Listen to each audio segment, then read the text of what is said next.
Hello students, good morning.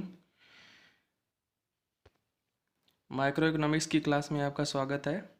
और पिछला जो लेक्चर था उसमें हमने बात की थी मांग के नियम के बारे में, जिसमें हमने मांग के नियम का मीनिंग पढ़ा था और इसके साथ हमने किया था कि इसकी व्याख्या जो एक्सप्लेनेशन जो है वो डायग्राम के थ्रू और शेड्यूल के थ्रू क्या है, मांग का जो नियम है, लॉ ऑफ डिमांड है, उसकी एक्सप्लेनेशन जो है वो भी की।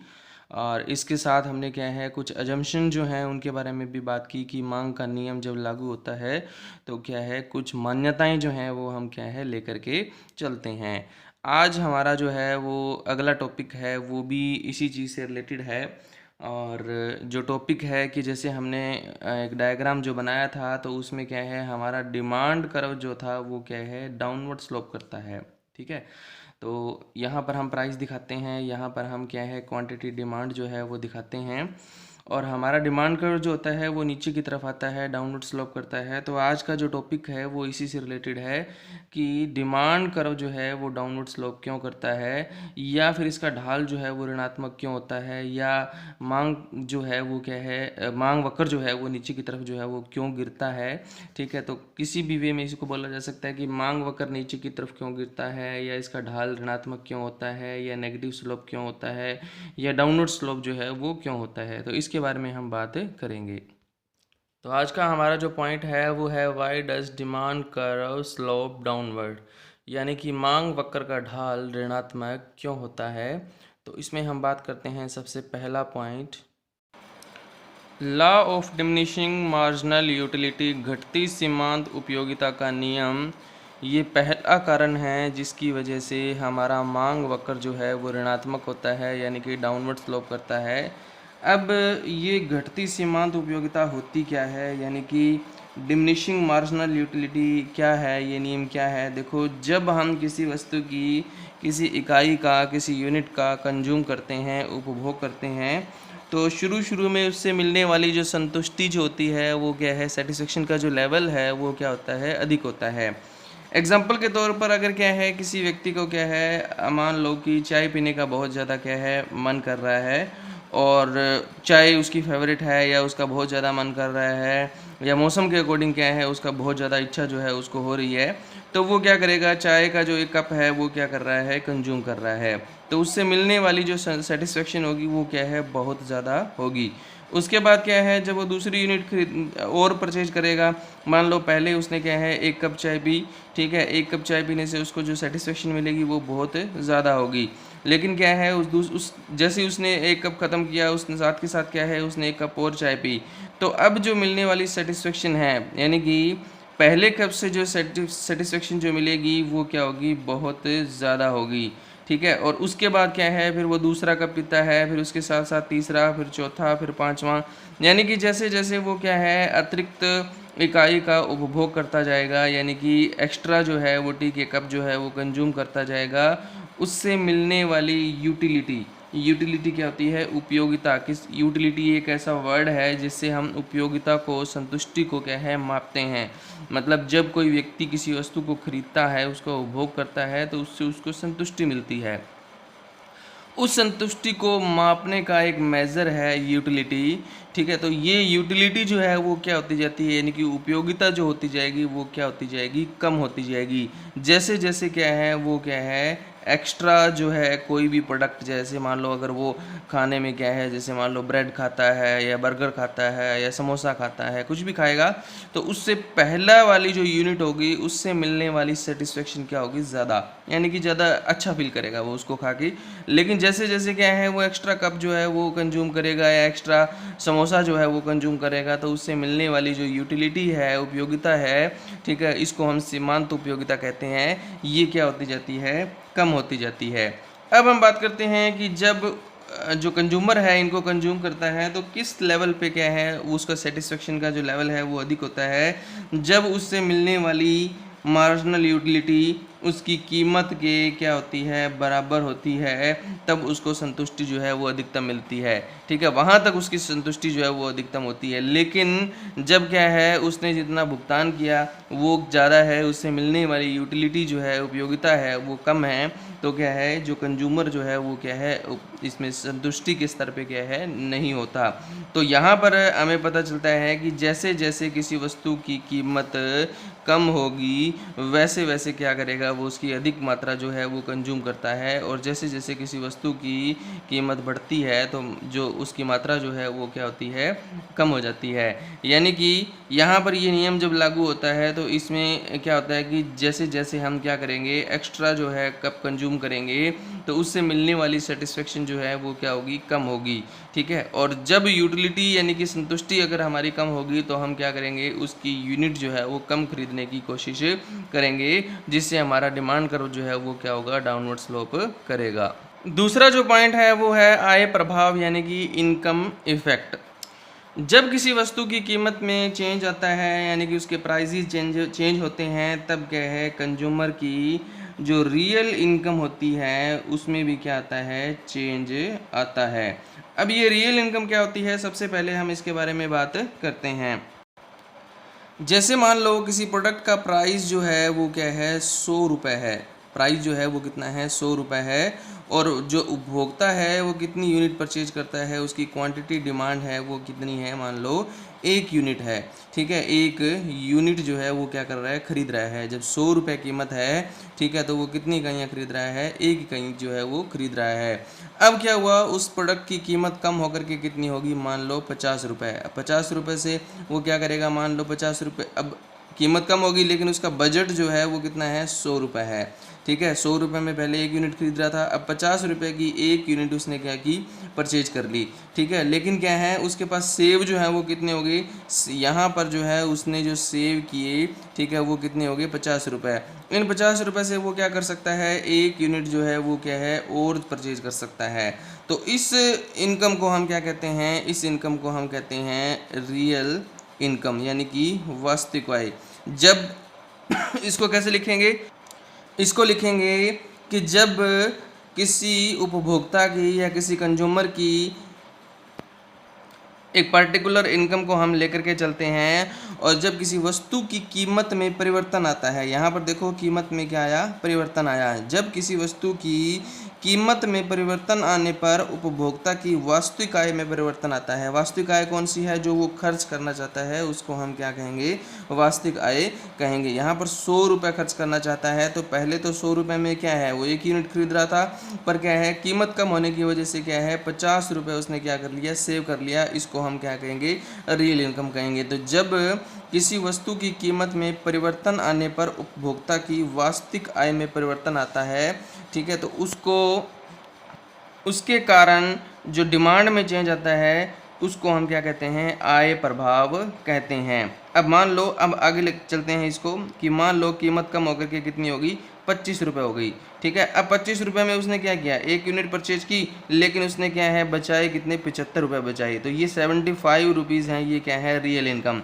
इससे वो क्या है, 3 यूनिट जो है वो क्या है, और ख़रीद सकता है। तो इस तरह से जैसे जैसे इनकम कम होती है वैसे वैसे क्या है, मांग जो है वो क्या है, बढ़ रही है। क्यों बढ़ रही है, क्योंकि इनकम में कमी होने पर उपभोक्ता की वास्तविक आय बढ़ जाती है, और बढ़ी हुई वास्तविक आय को क्या है, वो अन्य वस्तुओं पर खर्च कर सकता है। जैसे यहाँ पर 100 रुपये था, 100 का 100 खर्च कर दिया, कोई बचा नहीं बचा। उसके बाद कीमत में परिवर्तन हुआ, तो यहाँ पर उसकी वास्तविक आय में परिवर्तन कितना आया, 50 रुपये बढ़ गई उसकी वास्तविक आय, क्योंकि 50 खर्च करके उसने 1 यूनिट खरीद ली, और बची हुई, ठीक है, बढ़ी हुई वास्तविक आय से वो क्या कर सकता है, 1 यूनिट और खरीद सकता है। उसी तरह से कीमत और कम होने पर क्या है, वो क्या है, जो उसकी वास्तविक आय जो में जो परिवर्तन आया उससे क्या है, 3 यूनिट और खरीद सकता है। तो इस तरह से क्या है, जैसे जैसे किसी उपभोक्ता की किसी वस्तु की कीमत में परिवर्तन आता है, तो उसके फलस्वरूप उपभोक्ता की वास्तविक आय में भी क्या है, परिवर्तन आता है, और वो क्या है, इस बढ़ी हुई वास्तविक आय से क्या है, अन्य वस्तुएं जो है वो खरीद सकता है। तो इस वजह से क्या है, डिमांड में क्या होती है, वृद्धि होती है। यानी कि कीमत कम होने पर वास्तविक आय बढ़ती है और मांग बढ़ती है। तो हमारा जो डिमांड कर्व है वो क्या करता है, डाउनवर्ड स्लोप करता है। अगला जो पॉइंट है वो है प्रतिस्थापन प्रभाव यानी कि सब्स्टिट्यूशन इफेक्ट। देखो हम बात कर चुके हैं पहले, प्रतिस्थापन वस्तुएं कौन सी होती हैं? ऐसी वस्तुएं जिनको एक के स्थान पर दूसरे का प्रयोग किया जाता है उसको हम क्या कहते हैं? प्रतिस्थापन वस्तुएं कहते हैं। एग्जाम्पल के तौर पे टी और कॉफ़ी जो है वो दोनों क्या हैं? प्रतिस्थापन वस्तुएं हैं। यानी कि चाय की जगह हम कॉफ़ी का यूज़ कर सकते हैं और कॉफ़ी की जगह हम किसका यूज़ कर सकते हैं? चाय का यूज़ कर सकते हैं। ठीक है, तो अब इसका प्रभाव डिमांड कर्व के ऊपर कैसे पड़ेगा उसके बारे में हम बात करते हैं। अब यहाँ पर मान लो एक प्रोडक्ट हमारे पास क्या है, मेन जो प्रोडक्ट है वो हमारा क्या है? टी, और जो सब्स्टिट्यूट प्रोडक्ट जो है, प्रतिस्थापन वस्तु है, वो क्या है? कॉफ़ी है। ये हमारा मेन प्रोडक्ट है जिसकी हमने क्या है? डिमांड कर्व जो है उसके बारे में पता करना है। तो मान लो इन दोनों का जो रेट है वो क्या है? मान लो 100 रुपये जो है वो रेट है टी का और कॉफ़ी का। ठीक है, दोनों का रेट हमने मान लिया कितना? 100 जो है वो मान लिया। अब क्या होगा, कुछ उपभोक्ता तो क्या करेंगे, दोनों का रेट जब सेम है, ज़्यादा फर्क मान लो ना हो या सेम हो, तो कुछ उपभोक्ता तो क्या करेंगे? टी परचेज करेंगे और कुछ उपभोक्ता क्या करेंगे? कॉफ़ी जो है वो परचेज करेंगे। अब क्या हुआ, मान लो टी का जो रेट है वो क्या हो गया? कम हो गया। कम होकर के वो मान लो कितना हो गया? 80 रुपीज़ हो गया। अब इसका इफेक्ट टी की डिमांड के ऊपर कैसे पड़ेगा? देखो, एक तो क्या है, पहले इनका रेट जो है वो इक्वल था। ठीक है, तो कुछ उपभोक्ता टी परचेज कर रहे थे और कुछ क्या कर रहे थे? कॉफ़ी परचेज कर रहे थे। अब क्या हुआ, टी का रेट जो है वो क्या हो गया? डिक्रीज होकर के कितना हो गया? 80 रुपीज़ हो गया। अब क्या हुआ, टी जो है वो कॉफ़ी से क्या हो गई? सस्ती हो गई। तो इसका इफेक्ट जो है वो टी की डिमांड के ऊपर कैसे पड़ेगा कि कुछ उपभोक्ता वो जो कॉफ़ी परचेज कर रहे थे वो वहाँ से छोड़ करके किस साइड में आ जाएंगे? टी वाली साइड में, क्योंकि टी जो है वो क्या हो गई है? सस्ती। चाय जो है वो कॉफ़ी से सस्ती हो गई है। तो कुछ उपभोक्ता वहाँ से छोड़ करके किधर इंक्लूड हो जाएंगे? टी वाली साइड के अंदर, चाय वाली साइड में क्या हो जाएंगे? वो इंक्लूड हो जाएंगे। यानी कि वो क्या है, कॉफ़ी की जगह क्या है? चाय को खरीदना क्या है? शुरू कर देंगे। तो इसकी वजह से क्या होगा, चाय की डिमांड जो है वो क्या होगी? डिमांड उसकी क्या होगी? इंक्रीज़ होगी, बढ़ेगी। ठीक है, और कॉफ़ी की डिमांड क्या होगी? कम। पर हम तो बात कर रहे हैं टी की डिमांड की, तो टी की डिमांड क्या हो जाएगी? बढ़ जाएगी। अब क्यों बढ़ी? टी का प्राइस कम होने पर ठीक है उसकी डिमांड बढ़ी। क्यों? क्योंकि क्या है, जब चाय की कीमत कम हुई तो जो लोग कॉफ़ी परचेज कर रहे थे उन्होंने क्या है, कॉफ़ी की जगह क्या किया? चाय को परचेज करना शुरू कर दिया। तो इसको प्रतिस्थापन प्रभाव कहते हैं कि जब किसी एक वस्तु की कीमत कम होती है तो उसकी वजह से जो लोग प्रतिस्थापन वस्तु खरीद रहे थे वो उस वस्तु को छोड़ करके कौन सी वस्तु खरीदने लग जाते हैं? हमारी जो मेन वस्तु है उसको क्या है? खरीदना शुरू कर देते हैं, जिसकी वजह से उसकी डिमांड में वृद्धि होती है। इसको कहते हैं प्रतिस्थापन प्रभाव।